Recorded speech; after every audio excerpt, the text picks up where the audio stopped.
Goku dragon ball के सबसे strongest character में से एक है।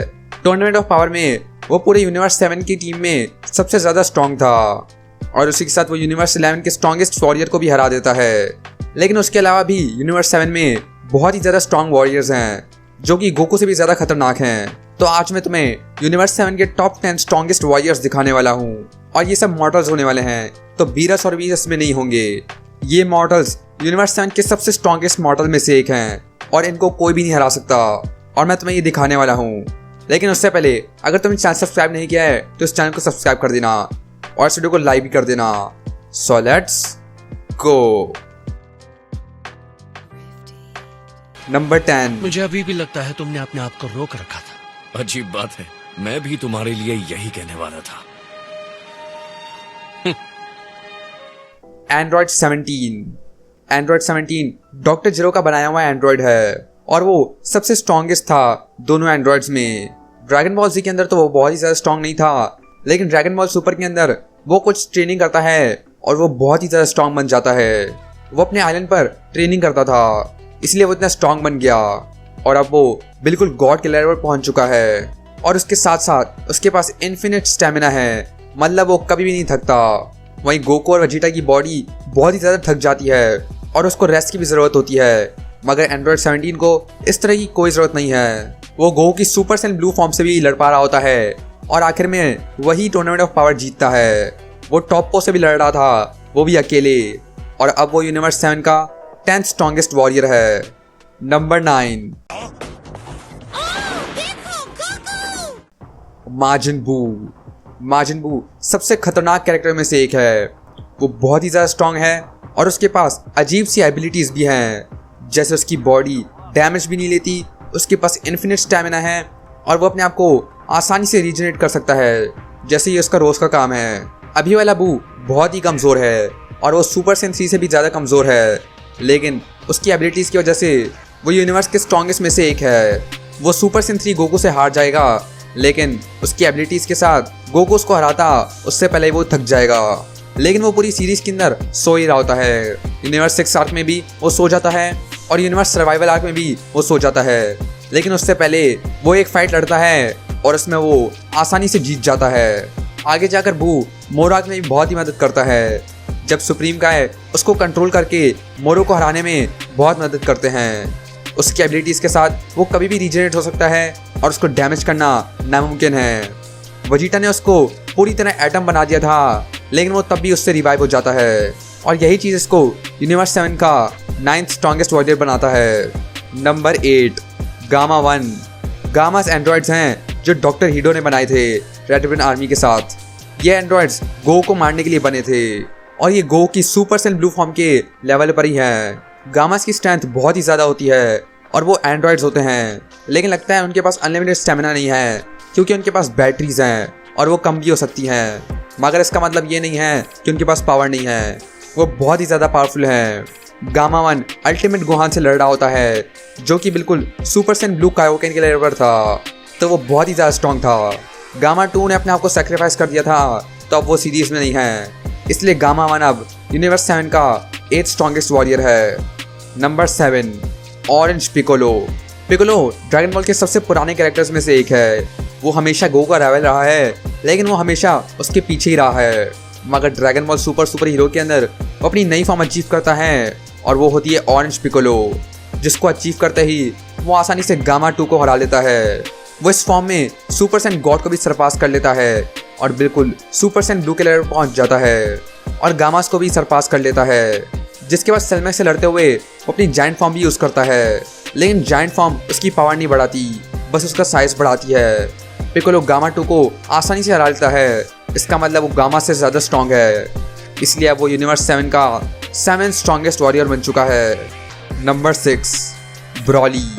ब्रॉली के पास बहुत ही ज़्यादा पोटेंशियल है और वो बहुत ही आसानी से बहुत स्ट्रॉन्ग बन सकता है, लेकिन उसको अपनी पावर पर बिल्कुल भी कंट्रोल नहीं है।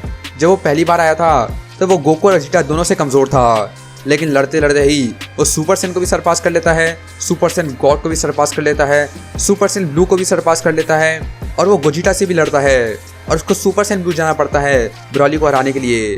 तो ब्रॉली बहुत ही ज़्यादा स्ट्रॉन्ग है और वो और भी ज़्यादा स्ट्रॉन्ग बन सकता है, लेकिन जब वो अपनी पावर यूज कर रहा होता है तो अपने आप पर कंट्रोल खो देता है और बिल्कुल एक मॉन्स्टर बन जाता है। इसलिए ब्रॉली अब बीरस के प्लान पर ट्रेनिंग कर रहा है ताकि वो अपनी पावर कंट्रोल करना सीख ले, और तब तक वो यूनिवर्स 7 का 6th स्ट्रॉन्गेस्ट वॉरियर है। Number 5, granola.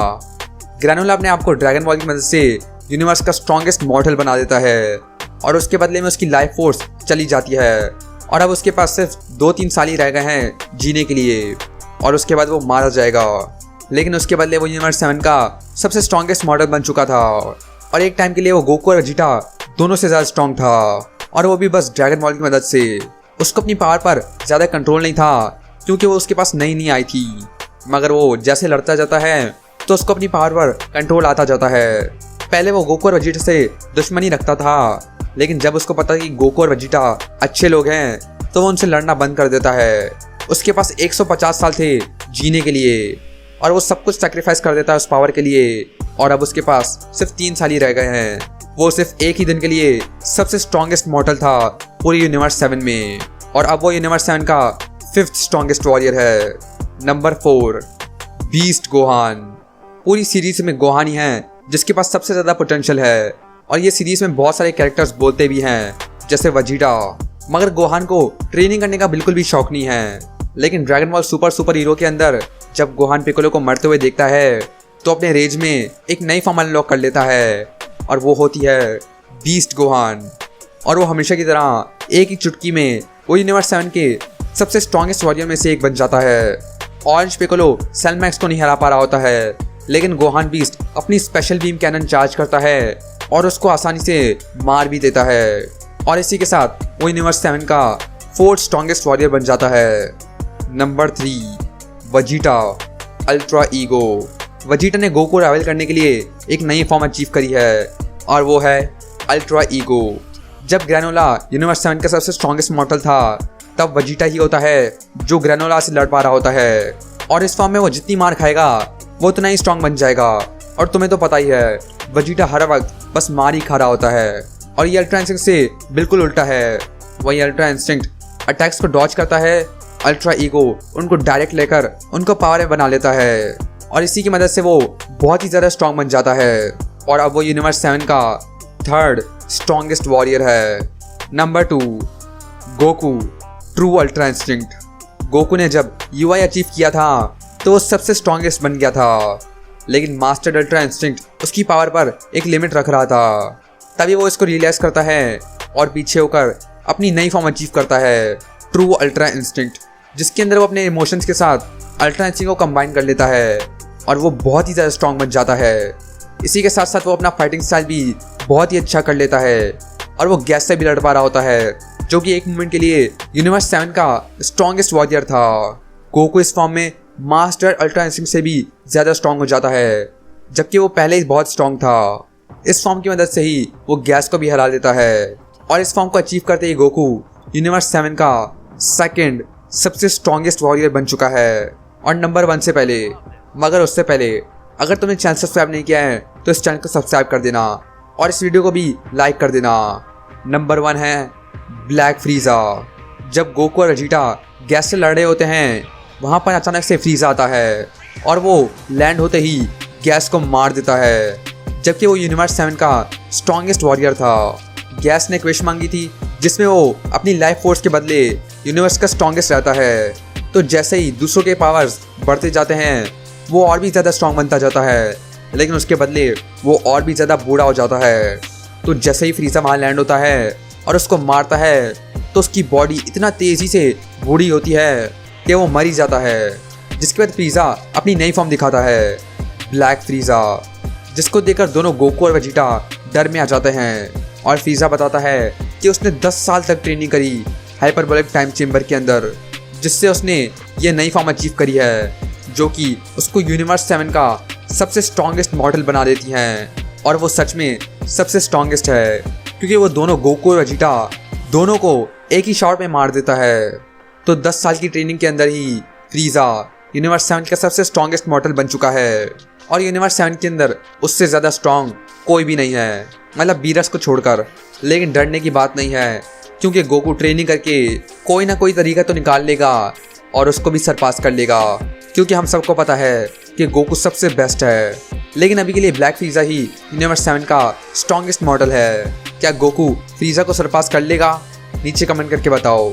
अगर तुम्हें ये वीडियो पसंद आई तो इस वीडियो को लाइक कर देना और मेरा चैनल भी सब्सक्राइब कर देना, और मैं मिलता हूँ तुम्हें नेक्स्ट ड्रैगन बॉल वीडियो के अंदर।